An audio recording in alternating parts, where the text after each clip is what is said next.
Good morning Andy. Good morning students. Welcome to the MDR channel. Please subscribe our channel for more updates. Thank you very much. ఈరోజు మనం AP Andhra Pradesh government side నుంచి ఏదైతే 10th class వాళ్ళు question paper release చేశారో model పేపర్గా దాంట్లో నుంచి మనం 27 దాకా చెప్పుకున్నాం, ఇక్కడ వరకు చెప్పుకున్నాం. సో అవన్నీ మీరు చూడాలంటే MDR2 ఛానల్ని సబ్స్క్రైబ్ చేసుకోండి, చాలా నీట్గా వచ్చింది. పోతే 28వ క్వశ్చన్ ఇప్పుడు చెప్తాను. किसी एक प्रश्न का उत्तर 15 पंक्तियों में लिखिए 1-10-10. సో ఏదైనా ఒక ప్రశ్నకి జవాబు 15 పంక్తుల్లో రాయాలి. సో ఇది రాయొచ్చు, యా అంటే లేదా ఇదైనా రాయొచ్చు. సో నేను రెండు వీడియో చేసి పెడతాను, రెండు ఈజీగానే ఉంటాయి, చూడండి కొద్దిగా. Okay, thank you. ఇప్పుడు వచ్చేసి మనకు క్వశ్చన్ నెంబర్ 28 ఇది అంతర్రాష్ట్రీయ సరఫరా హిందీ అని హెడ్డింగ్ పెట్టేసి క్వశ్చన్ నెంబర్ 28 వేయడం, ఇది హెడ్డింగ్ పెట్టడం. పోతే మొదటి రోమన్ పరిచయం. ప్రస్తుత పాఠ अंतर्राष्ट्रीय सरफरा हिंदी एक पत्र संकलित पाठ है. ఇది పత్ర సంకలిత అన్నమాట, గుర్తుపెట్టుకోవాలి. इस पाठ में ఈ పాఠంలో अंतर्राष्ट्रीय सरफरा हिंदी के महत्व के बारे में समझा रहे हैं. అంతర్రాష్ట్రీయ భాష అనేటువంటి హిందీని దాని గొప్పతనం గురించి తెలియజేయడం జరుగుతుంది. పోతే సారాంశం చూడండి. హిందీ భారత్కి ప్రధాన और ప్రియ భాష है. హిందీ భారతదేశానికి ప్రధానమైనటువంటిది, అందరికి ఇష్టపడేటువంటి భాష అన్నమాట. ఇస్కే 4 రూప్ హోతే హై. అయితే ఈ యొక్క హిందీకి 4 రూపాలు ఉన్నవి. రాజభాష, రాష్ట్ర భాష, సంపర్క భాష, విశ్వ భాష. ఇలా రాస్తే లుక్ ఉంటుందని రాసినాను నేను, గమనించండి. తర్వాత వచ్చేసి హిందీ భారతీయునికి శ్వాసమే బసీ భాష హై. హిందీ భారతీయ యొక్క శ్వాసలో ఉన్నటువంటి భాష ఇది. తర్వాత 4వది యా సబ్కే సంస్కృతి సభ్యత और गरिमा का प्रतीक है. ఇది అందరి యొక్క భారతీయుల యొక్క సంస్కృతికి, సభ్యతకి, గౌరవానికి గుర్తింపు అన్నమాట. ఇది కరెక్టే కదా. భాష చక్కగా ఉందనుకోండి, గౌరవం వస్తుంది, మనం సభ్యతతో ఉన్నట్టు ఉంటుంది, మంచి కల్చర్లో ఉన్నట్టు ఉంటుంది. అందువల్ల మనం ఖచ్చితంగా మంచి భాషను మాట్లాడాలి. హిందీ భాష అనేటువంటిది భారతదేశ ప్రజలందరి యొక్క సంస్కృతిని, వారి యొక్క సభ్యతని, వారి యొక్క గౌరవాన్ని ఒక ప్రతీకం, గుర్తు అన్నమాట. మనం చూస్తూనే ఒక రకమైన గౌరవం రావాలి. 5 ఆజ్ హిందీ కరోడం లోగోంకి జీవికా బన్ చుకీ హై. ఈ రోజుల్లో హిందీ భాష అనేటువంటిది కోట్ల మంది ప్రజలకి ఒక జీవన ఆధారం అయిందన్నమాట. ఇంకా 6వ పాయింట్ గాంధీజీని హిందీకి సేవకి. గాంధీ గారు హిందీకి సేవ చేస్తూ ఉండేటువంటి వాళ్ళు. ఇంకా 7వ పాయింట్ హిందీనే భారతీయ స్వతంత్ర సంగ్రామమే సారే భారత్కు ఏకతాకే సూత్రమే బాంధ్ లియా హై.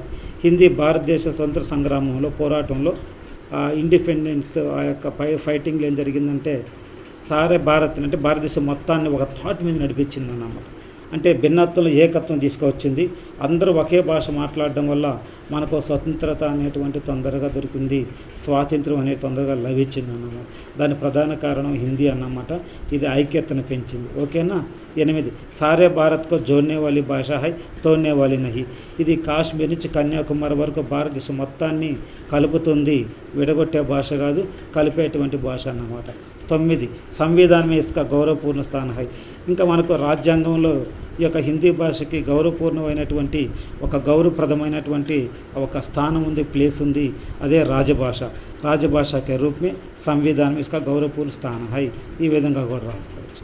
10 హిందీ రాజభాషకే రూపమే 14 సితంబర్ 1949 అవతరిత హుయి.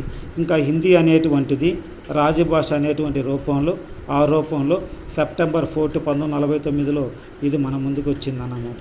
11 హమ్ హర్ వర్ష్ 14 సితంబర్కు హిందీ దివస్ మనాతే హై. ఎప్పుడైతే 1949 సెప్టెంబర్ 14 రాజ్యాంగం రాజభాష గుర్తించి దాన్ని అమలు చేసిందో, అప్పటి నుంచి మనం ఏం చేస్తామంటే ప్రతి సంవత్సరము ఎవ్రీ ఇయర్ వచ్చేసి 14 సెప్టెంబర్ హిందీ దివస్ జరుపుకుంటున్నాము. అన్ని స్కూళ్ళలో నేను కూడా భలే గ్రాండ్గా జరుపుతాను. తర్వాత 12 ఆజ్ భారత్కే అలావా, భారతదేశంలోనే కాకుండా Bangladesh, Nepal, Myanmar, Bhutan, Fiji, Guyana, Suriname, Trinidad ଏବଂ టొబాగో, దక్షిణాఫ్రికా, బహ్రెయిన్, తర్వాత Kuwait, Oman, Qatar, Saudi Arab గణరాజ్యం, Sri Lanka, America, England, Germany, Japan, Mauritius, Australia ఆది దేశం में हिंदी की मांग बढ़ती ही जा रही है. ఈ యొక్క లైన్, ఈ యొక్క పాయింట్ బట్టి మనం 12వ పాయింట్ బట్టి చెప్పొచ్చు, హిందీ అనేటువంటిది ఇన్ని దేశాల్లో హిందీ నేర్చుకుంటున్నారు. సేవా సంస్థలు ఏర్పాటు చేసి ప్రచారం జరుగుతుంది, ప్రసారం జరుగుతుంది, కాబట్టి సాహిత్యం కూడా జరుగుతుంది. కాబట్టి ఇన్ని దేశాల్లో మనం ఈజీగా చెప్పొచ్చు అంతర్రాష్ట్రీయ సరఫరా హిందీ శోభిత హై. ఖచ్చితంగా ఇది నేషనల్ లాంగ్వేజే కాదు, ఇంటర్నేషనల్ లాంగ్వేజ్ కూడా అని చెప్పి మనం చెప్పొచ్చు అన్నమాట. 13 విదేశం మే भी హిందీ రచనాయే హో రही है. విదేశాల్లో కూడా హిందీ రచనలు చేయడం జరుగుతూ ఉంది. 14 హిందీ సాహిత్యకారుల మే హిందీ ప్రచారం మే అపనా యోగదాన్ దే రहे हैं. హిందీ సాహిత్యకారులు కూడా వాళ్ళ యొక్క హిందీ ప్రచారంలో వాళ్ళ యొక్క సహకారం అనేటువంటిది ఇవ్వడం జరుగుతూ ఉంది. హిందీ యొక్క డెవలప్మెంట్ కోసం వీరు కూడా తమ వంతు సహాయం చేస్తూ ఉన్నారు. 15 సారే విశ్వం మే 10 जनवरी को విశ్వ హిందీ దివస్ మనాయా జాతా హై. ఇంకా జనవరి 10వ తేదీ మనం విశ్వ హిందీ దివస్ అనేటువంటిది జరుపుకుంటాము. 16 ఇస్ ప్రకార్ అంతర్రాష్ట్రీయ స్థర పర్ హిందీ శోభిత హై. ఈ విధంగా అంతర్రాష్ట్రీయ లెవెల్లో హిందీ అనేటువంటిది శోభిల్లుతుంది. ఎక్కడి వరకు రాసినా సరిపోతుంది, కానీ మనకు కొన్ని ఇంకా వెబ్సైట్స్ ఉన్నాయి. 17వ పాయింట్ హిందీ సే అపనే భవిష్య కా నిర్మాణ కర్నే వాలోం కే లియే. హిందీ యొక్క ఆధారంగా చేసుకొని భవిష్యత్తులో వాళ్ళ జీవితాన్ని నిర్మించుకునేటువంటి వాళ్ళ కోసంగా कुछ वेबसाइट भी उपलब्ध हैं. కొన్ని వెబ్సైట్స్ కూడా ఉన్నాయన్నమాట.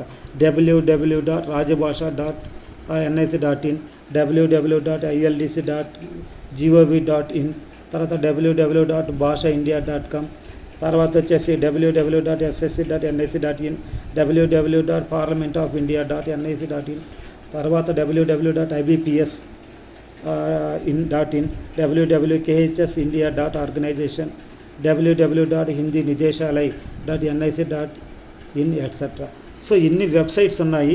హిందీ నేర్చుకోదలుచుకున్న వాళ్ళు ఖచ్చితంగా చక్కగా నేర్చుకోవచ్చు. ఇవి ఎందుకంటే మనం గబక్కన ఏదైనా నేర్చుకోవాలనుకుంటున్నాము, వాటిలో వెళ్తే దానికి సంబంధించిన vocabulary, parliament of India, so ఎంపీగా మనం సెలెక్ట్ అయ్యాము, లేకపోతే ఎంపీగా మనం పనిచేయాలి, లేకపోతే అక్కడ ఎంపీ ఎవరైతే ఉన్నారో మెంబర్ ఆఫ్ పార్లమెంట్ వాళ్ళు వాడేటువంటి భాష, దానికి సంబంధించిన లాంగ్వేజ్ అంతా దీంట్లో దొరుకుతుందన్నమాట, ఆ వొకాబులరీ. సో దాన్ని మనం నేర్చుకోవాలనుకుంటే, చూడదలుచుకుంటే దాంట్లో వెళ్ళాలన్నమాట. సో చదువుకోవాలనుకున్న వాళ్ళు, హిందీ పట్ల అభిరుచి ఉన్న వాళ్ళకి ఈ వెబ్సైట్స్ చాలా ఉపయోగపడతాయి. మీరు ఇన్ని రాయబడలేదు, మీకు గుర్తొచ్చినంత వరకు ఒక 3-4 రాసి ఎట్సెట్రా ఆది అని రాసిన సరిపోతుంది అన్నమాట. ఇంకా 18 హిందీకి లిపి దేవనాగరి లిపి. మనకు తెలుసు హిందీకి లిపి దేవనాగరి లిపి అన్నమాట. ఇస్మే జో లిఖా జాతా హై వహీ పఢా జాతా హై. మనకు తెలుసు ఇందులో ఏదైతే రాస్తామో అదే చదువుతాము. జో పఢా జాతా వహీ లిఖా జాతా. ఏది చదువుతా అదే రాస్తాము, ఏదో చదువుతాము అదే రాస్తాము, ఏదైతే రాస్తామో అదే చదువుతాం. జో లిఖా జాతా వహీ పఢా జాతా. ఏదైతే రాస్తామో అదే చదువుతాం, ఏది చదువుతామో అదే రాస్తాం. Okay, thank you very much. తర్వాత 3వ రమణ ఉపసంహారం. మనం ఇక్కడ పరిచయం అయిపోయింది, సారాంశం అయిపోయింది, ఇప్పుడు ఉపసంహారం అన్నమాట. ఇది రాయిపోతే వెలితిగా ఉంటుంది, దీన్ని కూడా మనం రాయాల్సి వస్తుంది. ఉపయుక్త వివరణకే ద్వారా హిందీ కేవల్ భారత్కి రాజభాష రాష్ట్రభాష నహి. పైన చెప్పుకునేటువంటి వివరణ ద్వారా Hindi not only official language our national language but also universal language. Not only but also అన్నమాట. కేవలం రాజభాష రాష్ట్ర భాష కాకుండా బల్కి విశ్వ భాష అంతర్రాష్ట్రీయ భాష బీ హై. ఇది నేషనల్ లాంగ్వేజే కాకుండా, అఫిషియల్ లాంగ్వేజే కాకుండా ఇంటర్నేషనల్ లాంగ్వేజ్ కూడా చెప్పబడుతుంది అన్నమాట. హిందీ బోల్నే వాళ్ళకి సంఖ్య సబ్సే అధిక. ఇంకా భారతదేశంలో హిందీ మాట్లాడే వాళ్ళ సంఖ్య అన్ని భాషల కంటే ఎక్కువ. దాదాపు 11-12 స్టేట్లో హిందీ అద్భుతంగా మాట్లాడతారు. అంటే ఒక స్టేట్లో 5 కోట్లు వేసుకున్నా కానీ 12-5 కోట్ల మంది హిందీ చక్కగా మాట్లాడతారు. ఇసుకి లిపి దేవనాగరి హై. యహీ ఒక వైజ్ఞానిక లిపి హై. నేటి జనరేషన్కి, నేటి యొక్క చదువులకు అనుగుణంగా ఆ లిపిని మార్చుకోవడం జరుగుతుంది. అంటే సైన్స్ సంబంధించినటువంటి అన్ని రంగాల్లో సంబంధించినటువంటి పదాలన్నీ మనకు హిందీ భాషలో దొరుకుతాయి. అందువల్ల ఇది వైజ్ఞానిక లిపి అయిందన్నమాట. ఓకేనా? అంటే సైన్స్కి సంబంధించిన అన్ని వర్డ్స్ కూడా మనకు దాన్ని మార్పు చేసుకొని మన హిందీలో రాయడం జరుగుతుంది. ఇది వైజ్ఞానిక లిపిగా చెప్పబడుతుంది. భాషా శైలి సుందర వర్షబోతాయి. ఇంకా భాషా శైలి మనం చూస్తే అందంగా ఉంటుంది, ఈజీగా అర్థమవుతుంది. దాని తర్వాత అంటే ఈ యొక్క టాపిక్ని బట్టి నేను చెప్పేది విషయకు అనుసార పాఠక శీర్షక సార్థక బనపడ. మనం ఇంత చెప్పుకున్న వెబ్సైట్స్ ఉన్నాయి, ఆ తర్వాత ఇన్ని రకాల భాషలు ఉన్నాయి. మొత్తం డిస్కస్ చేసుకొని మనకేం అర్థమైందంటే విషయాన్ని బట్టి శీర్షక్ అంతర్రాష్ట్రీయ స్థరపరి హిందీ అనేటువంటి టైటిల్, ఆ శీర్షక్ అనేటువంటిది సార్థకమయ్యింది. ఏమైంది? సార్థకమయ్యింది. ఓకేనా? ఇంకా కొటేషన్ మీరు ఏదైనా రాసుకోవచ్చు. హిందీకి సేవా హై, దేశ్కి సేవా హై అని పెట్టుకున్నాం. హిందీ జోడ్నే వాలే భాష, తోడ్నే వాలే నహి. హిందీ భారత్కి ఆత్మ హై. మీరు ఏదైనా రాసుకోండి, నో ప్రాబ్లం. నేను ఒకటి సింపుల్గా రాశాను, హిందీకి సేవా హి దేశ్కి సేవా హి గాంధీజీ. హిందీ యొక్క సేవే దేశ్కి సేవ. దేశానికి మనం వెళ్ళి సేవ చేయని అవసరం లేదు, హిందీ భాష సేవ చేసినట్లయితే దేశాన్ని సేవ చేసినట్టే అని చెప్పుకొచ్చారు గాంధీ గారు. ఇక్కడ చూసినట్లయితే ఇంపార్టెంట్ సారాంశం ఖచ్చితంగా నేర్చుకోండి. ఇది మనకు 2 విధాలు వస్తుందన్నమాట. ఇది 2 విధాలుగా వస్తుంది. ఒకటి మనకు నిబంధన రూపంలో రావచ్చు. నిబంధన రూపంలో వచ్చిన ఈ 18 పాయింట్ల సారాంశం ఉంది. 18 పాయింట్లు లేకుండా మీరు రాసేయవచ్చు. నిబంధనకు వచ్చేసి మనకు 8 మార్క్స్. తర్వాత సారాంశం ఒకళ్ళు తీసుకున్నాడు అనుకో, సారాంశం వచ్చి 10 మార్కులు. మనం నేర్చుకుంటే 2 వచ్చాయనుకో మన అదృష్టం 18 మార్కులు వస్తాయి. అందువల్ల ఖచ్చితంగా ఇది నేర్చుకోండి. నిబంధనకు ఉపయోగపడుతుంది. తర్వాత వచ్చి మనకు సారాంశానికి ఉపయోగపడుతుంది. కనుక ఖచ్చితంగా నేర్చుకోండి. ఇంపార్టెంట్ సారాంశం ఖచ్చితంగా ఇవ్వచ్చు, ఎందుకంటే హిందీ ఎగ్జామ్ రాయిపోతున్నాం కాబట్టి. Subscribe MDR1 MDR2 channel. ఇది వచ్చేసి ఓల్డ్ అన్నమాట, ఇది న్యూ అన్నీ దీంట్లో పెడుతున్నాను. అన్నీ almost LP set, TET, DSC దాంతో 10th క్లాస్ మొత్తం పెడతాను. కొద్దిగా గమనించండి. Thank you very much. Like చేయండి, సబ్స్క్రైబ్ చేయండి, ఫార్వర్డ్ చేయండి, షేర్ చేయండి, అందరూ తెలియచేయండి. చాలా బాగా వచ్చింది అనుకుంటున్నాను. Thanks a lot.